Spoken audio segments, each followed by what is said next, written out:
कुंभमेळ्यासाठी 992 विशेष रेल्वे गाड्या, पायाभूत सुविधांसाठी 933 कोटी राखून. नवी दिल्ली. जानेवारीमध्ये प्रयागराजमध्ये होणाऱ्या कुंभमेळ्यासाठी सुसज्ज व्यवस्था करण्यावर रेल्वे मंत्रालय काम करत आहे.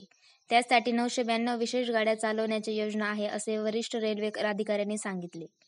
याशिवाय रेल्वे मंत्रालयाने प्रवाशांसाठी विविध पायाभूत सुविधा उभारणे आणि उन्नत करण्यासाठी 933 कोटी रुपये राखून ठेवले आहेत. 12 जानेवारीपासून सुरू होणाऱ्या कार्यक्रमादरम्यान भाविकांची प्रचंड गर्दी हाताळण्याच्या व्यवस्थेचा आढावा घेण्यासाठी रेल्वे मंत्री अश्विनी वैष्णव यांनी बैठक घेतली.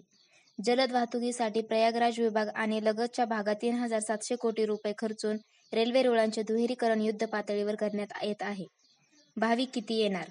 कुंभमेळ्याला 30 कोटी ते 50 कोटी भाविक उपस्थित राहण्याची अपेक्षा आहे. त्यामुळे रेल्वे 6,580 नियमित गाड्या व्यतिरिक्त 992 विशेष गाड्या चालविणार आहे. 2019 मध्ये 24 कोटीहून अधिक लोक कुंभमेळ्याला उपस्थित होते आणि त्यावेळी 694 विशेष गाड्या चालवल्या होत्या. त्या अनुभवाच्या आधारे विशेष गाड्यांची संख्या 42% वाढवून ती 992 पर्यंत नेण्याचा निर्णय घेतला आहे, असे रेल्वे वरिष्ठ अधिकाऱ्यांनी सांगितले.